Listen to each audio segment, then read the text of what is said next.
dia pesawatnya dari arah Mil menuju ke Graveyard. Dimana kalau kita di sini sedikit menarik, pilotnya nggak adil banget. Banyak banget di sisi atasnya tuh tipis banget. Kalau kita lihat Onyx-nya, bakalan ketemu critical. Wow, ini makanan buat Indonesia harusnya. Bisa lah ya Onyx. Ini yang gue bilang menariknya juga si critical itu kalau misalnya di game pertama Liga Nasionalnya itu memang sempat turun di posisi arah Cape Town atau arah Kota Tua menuju Sentosa, walaupun ujung-ujungnya rotasi kedua mereka adalah ke Sentosa. Dan sekarang dia bertabrakannya VOV-nya sama Onyx yang gue percaya Bisa. Indonesia yang udah natakin critical berkali-kali bisa lah, ayo. Bisa. Dan kalau kita di sini Bima Saktinya ternyata dari tim knockout-nya bakalan juga ketemu tim XP. Dimana dari Ponggotnya udah melakukan spray ke arah Emerald tapi masih sedikit miss. Nah ini dia. Ini sebenarnya gue yakin dari critical-nya dia mau ke arah Sentosa seperti yang lo mention tadi. Iya emang pengen ke arah Sentosa. Cuman itu rumah dia soalnya. Dibegal sama tim Onyx di sini. Yap, dan oke, kita geser dulu nih di itu ya poin eliminasi. Tadi gue ngelihat kalau misalnya tim EXP ternyata lumayan berdarah-darah dan auto knockout berhasil mendapatkan juga. Ini menarik karena tim EXP ini adalah PR-nya Indonesia sekarang. Jadi perlu kita perhatikan juga nih gugur nggak gugurnya dia. Iya. Terus tapi yang sebenarnya patut digugurkan di awal tuh King of Gamer. KOG tuh dia dari tadi konsisten banget gitu loh. Jadi ini kalau misalkan dari KOG sampai match keempat ini masih konsisten, itu bahaya banget. Cuman masih ada harapan sih sebenarnya untuk di 5 besarnya ya. Ya, karena tetap aja yang kita cari objektifnya dari play-ins ini adalah top 5. Jadi gue berharap RRQ bisa nyusul Onyx Olympus untuk standing ada di posisi top 5 lah sampai menuju tiket grand final. Betul. Jadi ibarat kata masih di posisi 4 atau 5 itu masih aman lah ya. Cuman sebenarnya angka-angka lebih aman lagi sih di posisi 2 atau 3 itu lebih better sih. Ya, sini kita mumpung masih menunggu. Tadi kita sempat sedikit shout out tentang KOG ya. KOG itu sebenarnya selalu turun di posisi mil kalau nggak di Riverside. Dan kebetulan tadi di game pertama Bermudanya dia turun lagi di Riverside, dan sekarang game keempat Bermudanya dia turun lagi di Riverside. Jadi masih beberapa tim-tim yang let's say udah ada di posisi atas, banyak banget yang nggak merubah skemanya, justru masih tetap dengan cara permainan mereka ketika ngomongin tentang Liga Nasionalnya gitu. Nah, sebenarnya dari situ itu bisa ketahuan banget sih strateginya. Apabila harusnya lebih ketahuan kan? KOG seperti yang lu mention turun di Riverside. Coba kalau misalkan ada tim yang langsung nabrak ke situ. Bener, bahaya banget itu. Nge-shutdown KOG. Enak banget itu the way lu ngetatakin EVOS. Kalau di Indonesia nggak boleh ditungguin sampai late game, lu tabrak EVOS-nya gitu kan. Tapi oke, kita lihat dulu bener aja karena critical sekarang yang udah menerima critical damage dari Onyx tentunya. Yes, di sini kita lihat ternyata criticalnya menerima damage critical yang cukup sakit dari seorang Jars yang menggunakan MP40-nya cukup sakit. Dari Tayo dan Launya udah mulai regroup di sana. Kayaknya seorang Iconic berusaha melakukan back off dulu atau mungkin dia kabur ya untuk mengamankan placement. Kalau kita di sini dari Jarsnya udah kepantau satu, harusnya coba di spray down menggunakan Scar-nya di sana. Damage yang cukup sakit tapi masih bisa decoy manja. Dari Tayonya juga udah melakukan flanking ke sisi kanan perlahan tapi pasti juga. Ini bahaya banget dimana kalau kita lihat ternyata dari Iconicnya masih ada di belakang. Yes, tapi lu harus lihat ya tadi Jars Free Fire kena 2 orang sekaligus dan akhirnya maksa 2 orang langsung ke back off dan dalam.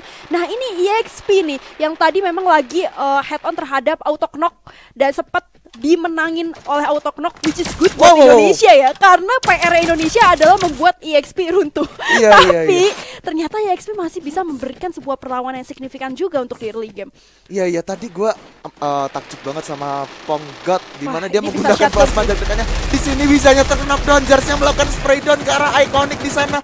Apakah masih bisa di-rev? Dari Tayonya juga terlockdown di sini. Hati-hati, tersisa Lau dan juga seorang Indonesia masih bisa harusnya. Apakah? Masih coba di-revive dulu, gak mau terlalu terburu-buru dari Lau dan kawan-kawan. Kita harap di sini Indonesia bisa, dan akhirnya di sini critical elite-nya harus ditusunkan oleh Onyx Olympus. Wow, yes, ini dia Indonesia, doaku terkabul. Ayo tabrakin kritikal di awal, dapat kritikal 1 squad bos. Dan itu dia, nice tentunya Onyx Olympus berhasil ngebalesin sebuah kekalahannya di game kedua, di game ketiga dengan sebuah early game yang sangat cantik untuk teman-teman dari Indonesia juga. Nah tadi kita agak sedikit move on ya, karena gue sempat lihat kalau misalnya KOG tadi dapat 3 orang dari LGDS yang harusnya early gamenya KOG sebagai top one-nya untuk secara keseluruhan itu ya, standing sementara ini betul. masih cukup kuat untuk early game juga nih. Yes, di sini ternyata di kawasan Mars Electric dan juga Factory-nya ada tim TG yang bakalan bertemu dengan tim XTZ, di mana kalau kita lihat ternyata ada knockdown satu dari tim 4U-nya di sana. Kayaknya nggak bakalan dilepas dan langsung di end begitu saja. Ini bakalan sulit banget untuk 4U dan mereka memilih untuk back off dulu menggunakan mobilnya, mencari tempat aman dan mengamankan placement point. Tapi hati-hati, di sini ada BTS yang udah melakukan spray down ke arah mobil. Udah terkena headshot, damage yang cukup sakit banget. Dimana kalau kita lihat ternyata 4U-nya serba salah, udah ditungguin juga di spray down oleh seorang BO di sana dan mobilnya hancur begitu saja. Ini posisinya kalau kita lihat Ravalda, di bagian tower ternyata ada XP Caramel yang udah nungguin juga. Nah, ini last man standingnya EXP ya, karena tadi yang sebenarnya dia sempat posisinya dijepit untuk oleh teman-teman auto knockout, tapi kita pindah POV-nya ke Onyx tadi, jadi gua nggak ngeliat, cuman gua ngeliat ada satu notification kill di mana si EXP ini masih bisa nge-clutch, dan itu yang ngebikin posisi 1 versus 2 si EXP yang memang lagi di standing keseluruhan ada di posisi kedua, langsung masih bisa secure placement dengan satu orangnya di posisi tower tadi gitu. Iya, Waduh. Betul. Dan kalau kita lihat di sini di kawasan ini, kalau orang Indo ini Baby bilang Argon versus Burst the Sky. Ini kalau orang Indo bilang ini apa? Batu aura. Waduh. Tapi orangnya lagi nonton, bos. iya, nggak apa-apa karena kan di sini kita pokoknya FF Indo bersatu. Betul. Yang Jadi, penting ujung-ujungnya buat Indonesia ya iya. nggak sih? Jadi mau kalian itu fans dari e-sport apapun, pokoknya tetap dukung Indonesia karena di sini memang FF Indo bersatu. Wah, ini bahaya banget sih. V-Gaming-nya udah nyamperin ke arah labirin di mana di situ ada tim 4U ternyata bakalan coba dimasukin aja oleh seorang The Club di sini. Bahaya banget, tapi kayaknya udah tahu, harusnya udah sedikit mundur dulu, coba di timer dulu, dimasak dulu geraknya oleh seorang The Club di sana. Tapi masih berusaha dicari dulu posisi. Kayaknya nggak ada yang menggunakan clue sih kalau gue lihat di sini. Yes, jadi belum ke spot ya. Belum Oke, kita sabar dulu di sini. Kita masih melihat teman-teman Pakistan melawan Vietnam, dan gue berharap Pakistan bisa ngasih sebuah perlawanan karena kalau sampai V-Game ke shutdown enak banget buat Indonesia tentunya. Tapi kita lihat dulu karena ternyata langsung diras begitu aja satu orang kan, dua is really hard for Pakistan. Dia diwakili oleh tim TG, tapi ternyata tim TG harus gugur di posisi ke-11 menyusul Critical X dari India ya tadi. Yes, bicara soal V-Gaming sebenarnya susah banget ya. Karena tadi kalau kita lihat itu 4 versus 2. Jadi udah chance yang besar banget sih untuk V-Gaming memenangkan pertarungan di kawasan labirin. Dan ternyata kalau kita lihat di sini RRQ-nya yang biasanya turun di center of the map di pick ya. Dia akhirnya turun juga di kawasan pinggir. Tadi kayaknya di observatory kalau nggak gua. Iya, berarti ini masih sama kayak di Bermuda yang pertama ya.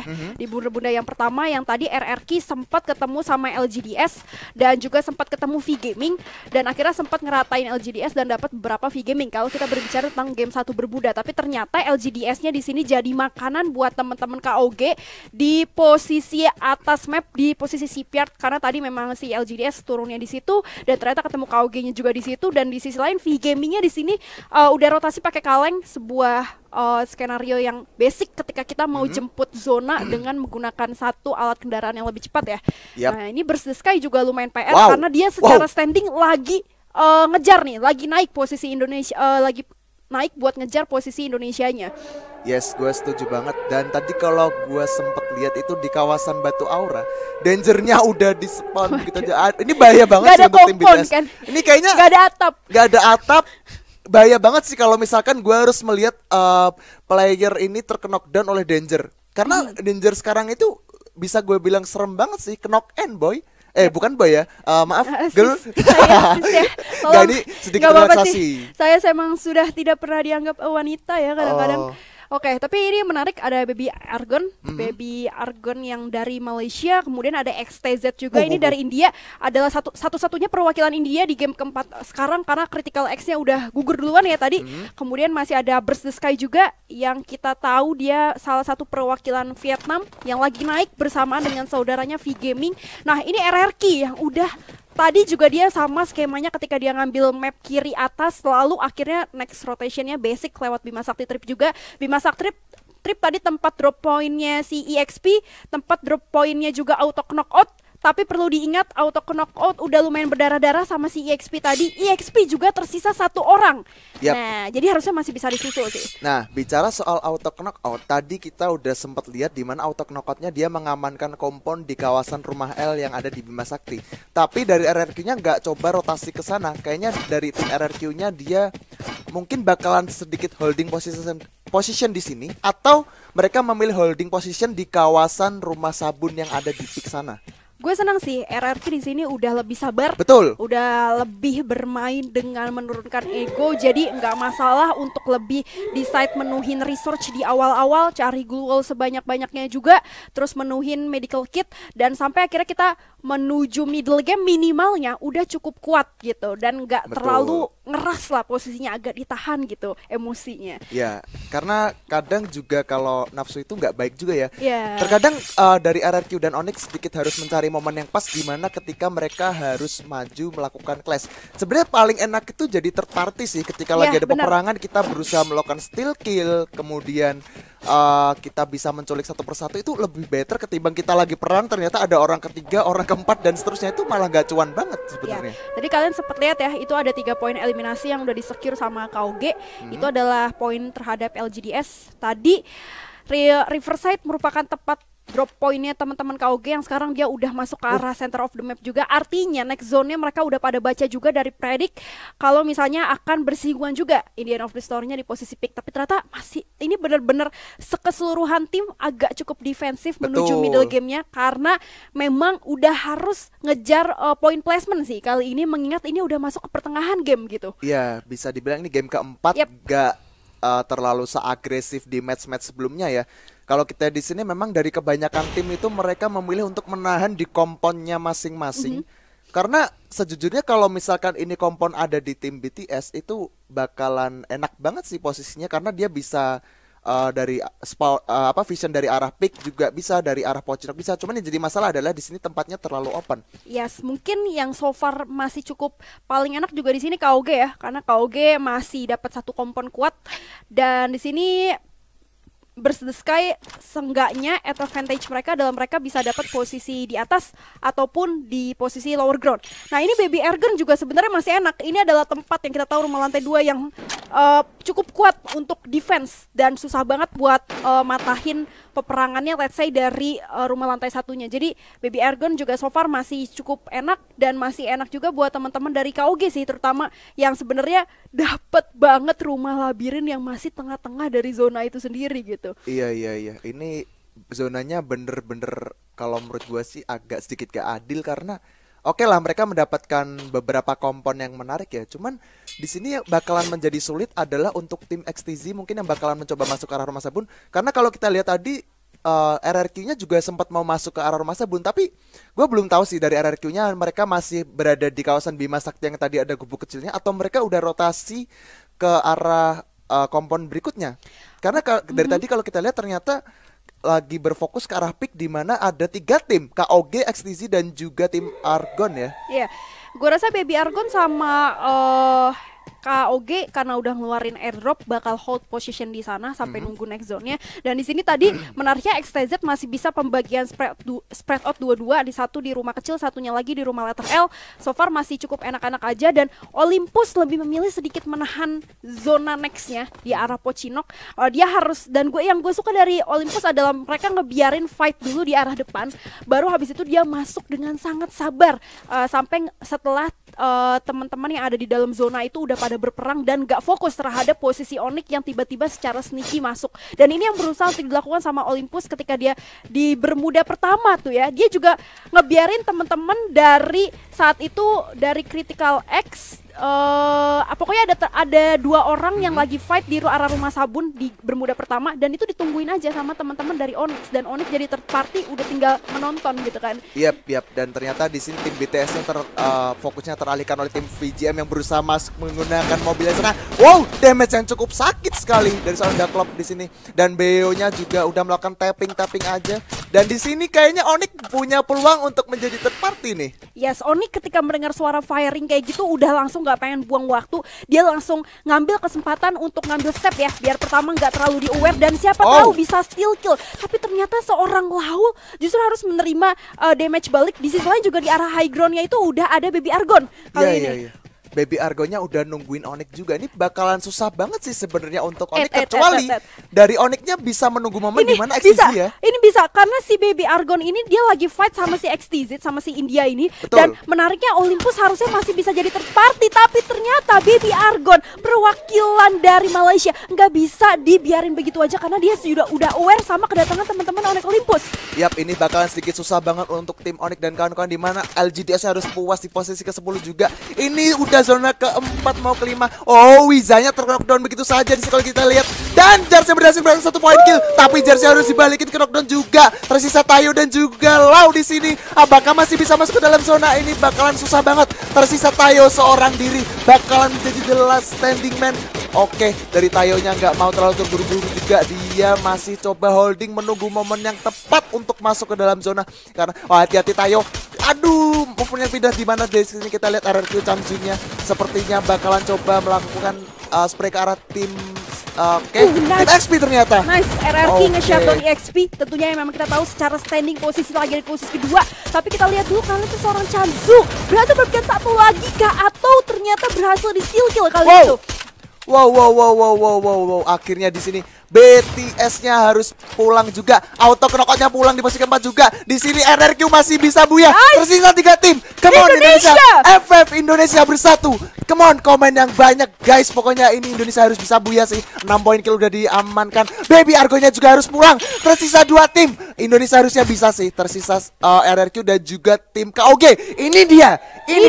Pulangkan KOG.